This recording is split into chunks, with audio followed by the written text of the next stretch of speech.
नमस्कार। तो आइए सुनते हैं मुंशी प्रेमचंद जी की बहुप्रसिद्ध कहानियों में से चुनी हुई एक और नायाब कहानी, मुफ्त का यश। उन दिनों संयोग से हाकिम जिला एक रसिक सज्जन थे। इतिहास और पुराने सिक्कों की खोज में उन्होंने अच्छी ख्याति प्राप्त कर ली थी। ईश्वर जाने दफ्तर के सूखे कामों से उन्हें ऐतिहासिक छानबीन के लिए कैसे समय मिल जाता था। वह तो जब किसी अफसर से पूछिए तो वह यही कहता है, मारे काम के मरा जाता हूँ, सिर उठाने की फुर्सत नहीं मिलती। शायद शिकार और सैर भी उनके काम में शामिल है। उन सज्जन की कीर्तियां मैंने देखी थी और मन में उनका आदर करता था, लेकिन उनकी अफसरी किसी प्रकार की घनिष्ठता में बाधक थी। मुझे संकोच था कि अगर मेरी ओर से पहल हुई तो लोग यही कहेंगे कि इनमें मेरा कोई स्वार्थ है, और मैं किसी दशा में भी यह इल्ज़ाम अपने सिर नहीं लेना चाहता। मैं तो हुक्काम की दावतों और सार्वजनिक उत्सवों में नेवता देने का भी विरोधी हूँ, और जब कभी सुनता हूँ कि किसी अफसर को किसी आम जलसे का सभापति बनाया गया या कोई स्कूल, औषधालय या विधवा आश्रम किसी गवर्नर के नाम से खोला गया, तो अपने देश बंधुओं की दास मनोवृत्ति पर घंटों अफसोस करता हूँ। मगर जब एक दिन हाकिम जिला ने खुद मेरे नाम एक रुक्का भेजा कि मैं आपसे मिलना चाहता हूँ, क्या आप मेरे बंगले पर आने का कष्ट स्वीकार करेंगे, तो मैं बड़ी दुविधा में पड़ गया। क्या जवाब दूँ? अपने दो एक मित्रों से सलाह ली। उन्होंने कहा, साफ लिख दीजिए, मुझे फुर्सत नहीं। वह हाकिम जिला होंगे तो अपने घर के होंगे। कोई सरकारी व ज़ाब्ते का काम होता तो आपका जाना अनिवार्य था, लेकिन निजी मुलाकात के लिए जाना आपकी शान के खिलाफ है। आखिर वह खुद आपके मकान पर क्यों नहीं आए? इससे क्या उनकी शान में बट्टा लग जाता? इसलिए तो खुद नहीं आए कि वह हाकिम जिला हैं। इन अहमक हिंदुस्तानियों को कब यह समझ आएगी कि दफ्तर के बाहर वे भी वैसे ही साधारण मनुष्य हैं जैसे हम या आप। शायद ये लोग अपनी घरवालियों से भी अफसरी जताते होंगे। अपना पद उन्हें कभी नहीं भूलता। एक मित्र ने, जो लतीफ़ों के चलते फिरते तिजोरी हैं, हिंदुस्तानी अफसरों के विषय में कई बड़ी मनोरंजक घटनाएं सुनाई। एक अफसर साहब ससुराल गए। शायद स्त्री को विदा कराना था। जैसा आम रिवाज है, ससुर जी ने पहले ही वादे पर लड़की को विदा करना उचित न समझा। कहने लगे, बेटा इतने दिनों बाद आई है, अभी कैसे विदा कर दूं? भला 6 महीने तो रहने दो। उधर धर्मपत्नी जी ने भी नाइन से संदेश कहला भेजा, अभी मैं नहीं जाना चाहती। आखिर माता पिता से भी तो मेरा कोई नाता है। कुछ तुम्हारे हाथ बिक थोड़े ही गई हूँ। दामाद साहब अफसर थे, जामे से बाहर हो गए। तुरंत घोड़े पर बैठे और सदर की राह ली। दूसरे ही दिन ससुर जी पर सम्मन जारी कर दिया। बेचारा बूढ़ा आदमी तुरंत लड़की को साथ लेकर दामाद की सेवा में जा पहुंचा। तब जाके उनकी जान बची। ये लोग ऐसे मिथ्याभिमानी होते हैं, और फिर तुम्हें हाकिम जिला से लेना ही क्या है? अगर तुम कोई विद्रोहात्मक गल्प व लेख लिखोगे तो फौरन गिरफ्तार कर लिए जाओगे। हाकिम जिला जरा भी मुरव्वत ना करेंगे, कह देंगे यह गवर्नमेंट का हुक्म है, मैं क्या करूं? अपने लड़के के लिए कानून गोई या नायब तहसीलदारी की लालसा तुम्हें है या नहीं? व्यर्थ क्यों दौड़े जाओ? लेकिन मुझे मित्रों की यह सलाह पसंद न आई। एक भला आदमी जब निमंत्रण देता है तो केवल इसलिए अस्वीकार कर देना कि हाकिम जिला ने भेजा है, मुठ मर्दी है। बेशक हाकिम साहब मेरे घर आ जाते तो उनकी शान कम ना होती। उदार हृदय वाला आदमी बेतकल्लुफ चला आता। लेकिन भाई, जिले की अफसरी बड़ी चीज है, और एक उपन्यासकार की हस्ती ही क्या है। इंग्लैंड या अमेरिका में गल्प लेखकों और उपन्यासकारों की मेज पर निमंत्रित होने में प्रधानमंत्री भी अपना गौरव समझेगा। हाकिम जिला की तो गिनती ही क्या है। लेकिन यह भारतवर्ष है, जहां हर एक रईस के दरबार में कवि सम्राटों का जत्था रईस के कीर्तिमान के लिए जमा रहता था। और आज भी ताजपोशी में हमारे लेखक वृंद बिना बुलाए राजाओं की खिदमत में हाजिर होते हैं, कशीदे पेश करते हैं और इनाम के लिए हाथ पसारते हैं। तुम ऐसे कहाँ के बड़े वह हो कि हाकिम जिला तुम्हारे घर चला आए? जब तुम में इतनी अकड़ और तुनुक मिजाजी है तो वह तो जिले के बादशाह हैं। अगर उसे कुछ अभिमान भी हो तो उचित है। इसे उसकी कमजोरी कहो, बेहुदगी कहो, मूर्खता कहो, उजड्डता कहो, फिर भी उचित है। देवता होना गर्व की बात है, लेकिन मनुष्य होना भी अपराध नहीं। और मैं तो कहता हूँ, ईश्वर को धन्यवाद दो कि हाकिम जिला तुम्हारे घर नहीं आए, वरना तुम्हारी कितनी भद होती। उनके आदर सत्कार का सामान तुम्हारे पास कहाँ था?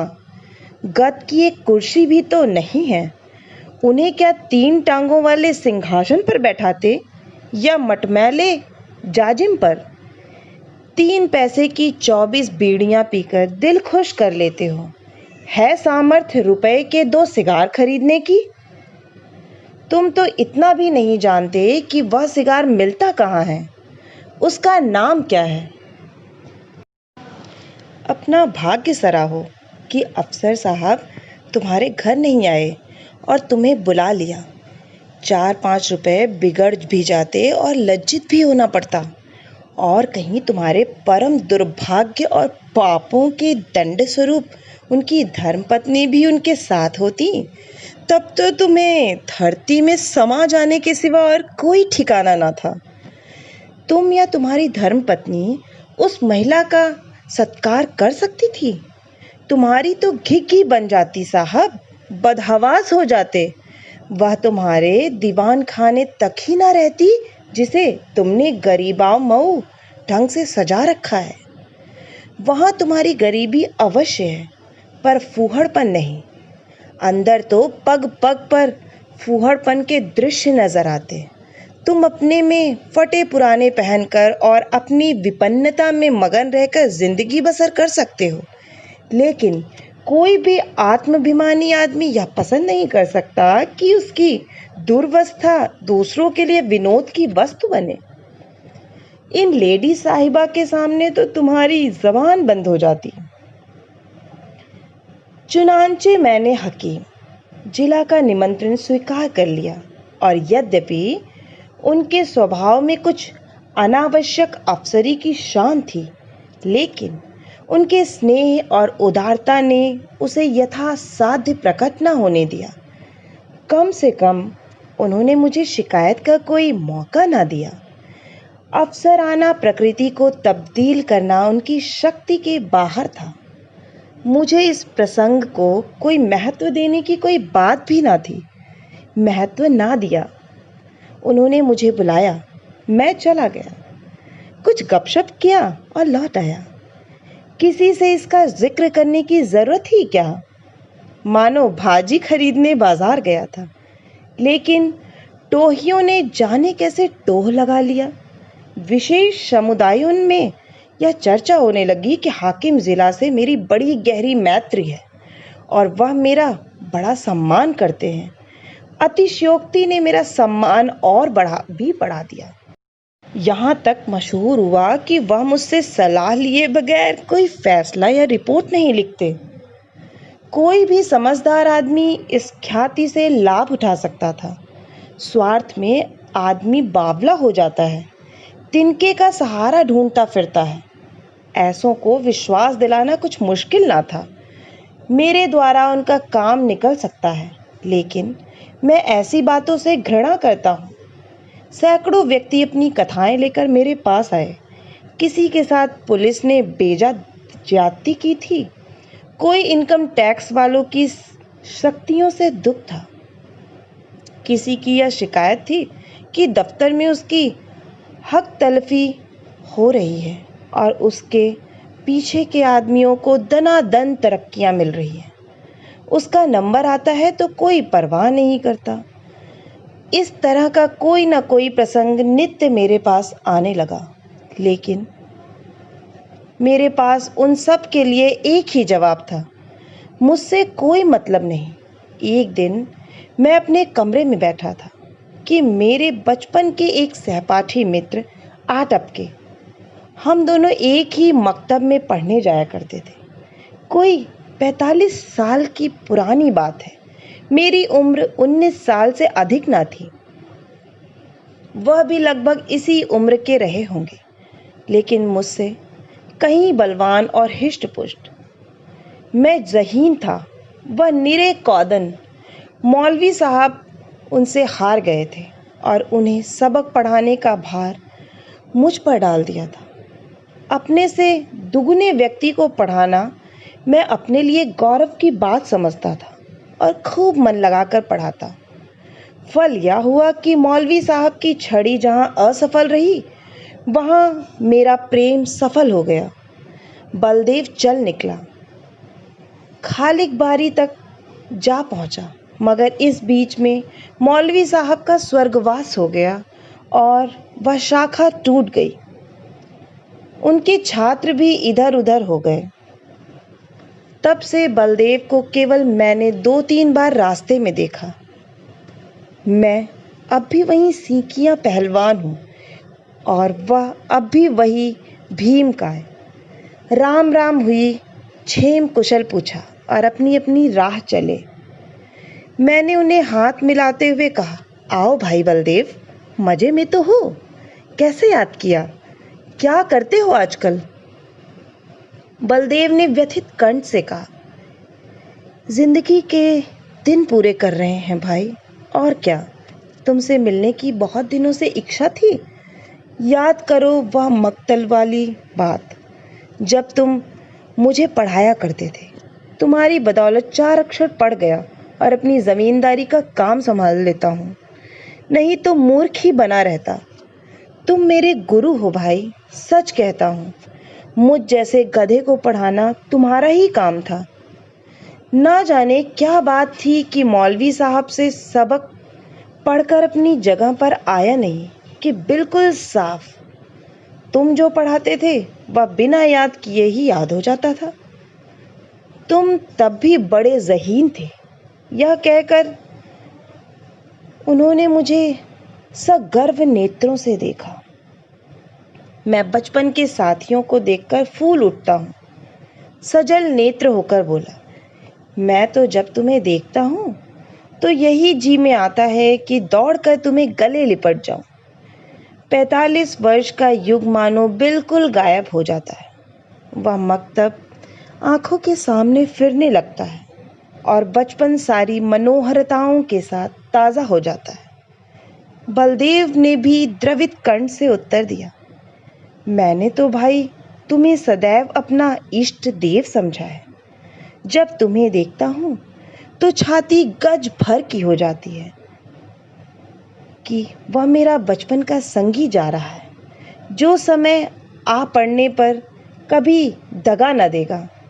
तुम्हारी बड़ाई सुन सुनकर मन ही मन प्रसन्न हो जाता हूँ। लेकिन यह बताओ, क्या तुम्हें खाना नहीं मिलता?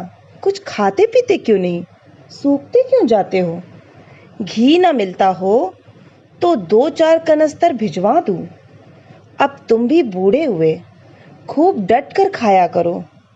अब तो देह में जो कुछ तेज और बल है वह केवल भोजन के अधीन है। मैं तो अब भी सेर भर दूध और पाव भर घी उड़ाए जाता हूँ। इधर थोड़ा मक्खन भी खाने लगा हूँ।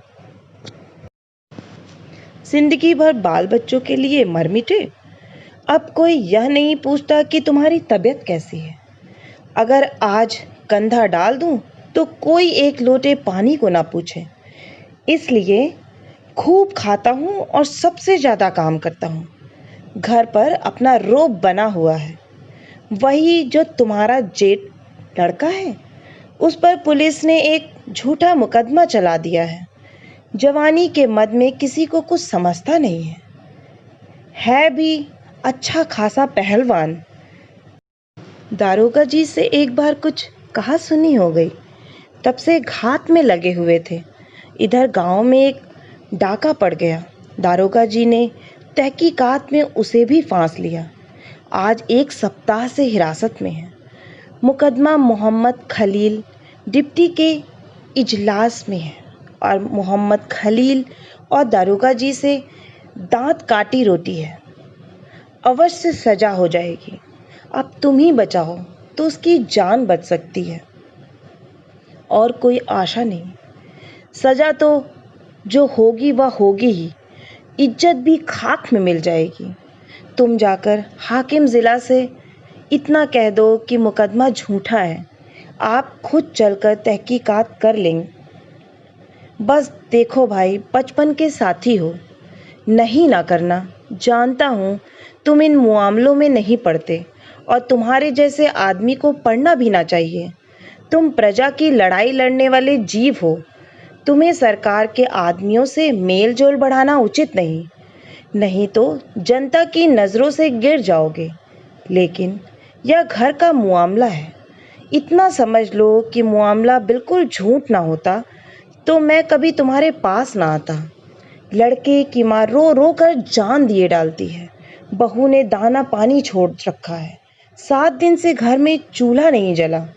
मैं तो थोड़ा सा दूध पी लेता हूँ, लेकिन दोनों सास बहू तो निराहार पड़ी हुई हैं। अगर बच्चों को सजा हो गई तो दोनों मर जाएंगी।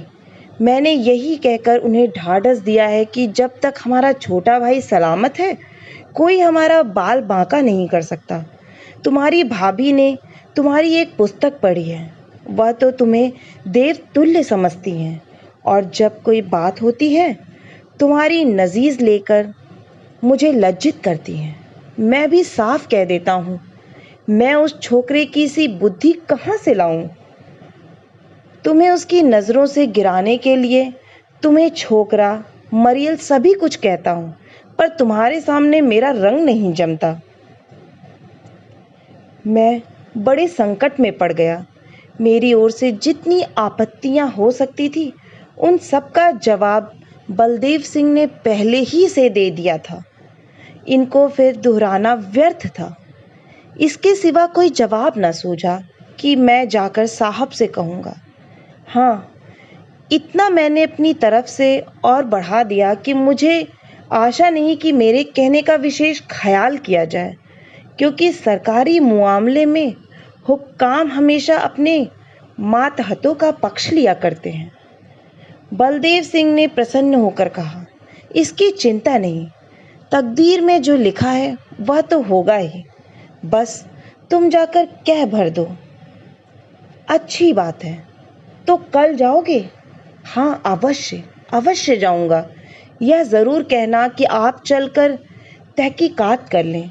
हाँ, यह ज़रूर कहूँगा। और यह भी कह देना कि बलदेव सिंह मेरा भाई है। झूठ बोलने के लिए मुझे मजबूर ना करो। तुम मेरे भाई नहीं हो। मैंने तो हमेशा तुम्हें अपना भाई समझा है। अच्छा, यह भी कह दूंगा। बलदेव सिंह को विदा करके मैंने अपना खेल समाप्त किया और आराम से भोजन करके लेटा। मैंने उससे गला छुड़ाने के लिए झूठा वादा कर दिया। मेरा इरादा हाकिम ज़िला से कुछ कहने का नहीं था। मैंने पेशबंदी के तौर पर पहले ही जता दिया था कि हुक्काम आम तौर पर पुलिस के मामले में दखल नहीं देते। इसलिए सजा हो भी गई तो मुझे यह कहने की काफ़ी गुंजाइश थी कि साहब ने मेरी बात स्वीकार नहीं की। कई दिन गुजर गए थे। मैं इस वाक़ये को बिल्कुल भूल गया था। सहसा एक दिन बलदेव सिंह अपने पहलवान बेटे के साथ मेरे कमरे में दाखिल हुए। बेटे ने मेरे चरणों पर सिर रख दिया और अदब से एक किनारे खड़ा हो गया। बलदेव सिंह बोले, बिल्कुल बरी हो गए भैया। साहब ने दारोगा को बुलाकर खूब डांटा कि तुम भले आदमियों को सताते और बदनाम करते हो। अगर फिर ऐसा झूठा मुकदमा लाए तो बर्खास्त कर दिए जाओगे। दारोगा जी बहुत झेंपे। मैंने उन्हें झुककर सलाम किया। बचा पर घड़ों पानी पड़ गया। यह तुम्हारी सिफारिश का चमत्कार है भाईजान। अगर तुमने मदद न की होती तो हम तबाह हो गए थे। यह समझ लो कि तुमने 4 प्राणियों की जान बचा ली। मैं तुम्हारे पास बहुत डरते डरते आया था। लोगों ने कहा था कि उनके पास नाहक जाते हो। वह बड़ा बेमुरव्वत आदमी है। उसकी जात से किसी का उपकार नहीं हो सकता। आदमी वह है जो दूसरों का हित करे। वह क्या आदमी है जो किसी की कुछ सुने ही नहीं। लेकिन भाईजान, मैंने किसी की बात न मानी। मेरे दिल में मेरा राम बैठा कह रहा था, तुम चाहे कितने ही रूखे और बेलाग हो, लेकिन मुझ पर अवश्य दया करोगे। यह कहकर बलदेव सिंह ने अपने बेटे को इशारा किया। वह बाहर गया और एक बड़ा सा गट्ठर उठा लाया जिसमें भांति भांति की देहाती सौगातें बंधी हुई थीं। हालांकि मैं बराबर कहे जाता था, तुम ये चीज़ें नाहक लाए, इनकी क्या ज़रूरत थी। कितने गंवार हो, आखिर तो ठहरे देहाती। मैंने कुछ नहीं कहा। मैं तो साहब के पास गया भी नहीं। लेकिन कौन सुनता है। खोया, दही, मटर की फलियां, अमावट, ताज़ा गुड़ और जाने क्या क्या आ गया। मैंने कहने को तो एक तरह से कह दिया कि मैं साहब के पास गया ही नहीं। जो कुछ हुआ खुद हुआ। मेरा कोई एहसान नहीं है। लेकिन उसका मतलब यह निकाला गया कि मैं केवल नम्रता से और सौगातों को लौटा देने का कोई बहाना ढूंढने के लिए ऐसा कह रहा था। मुझे इतनी हिम्मत ना हुई कि मैं इस बात का विश्वास दिलाता। इसका जो अर्थ निकाला गया वही मैं चाहता था। मुफ्त का एहसान छोड़ने का जी ना चाहता था।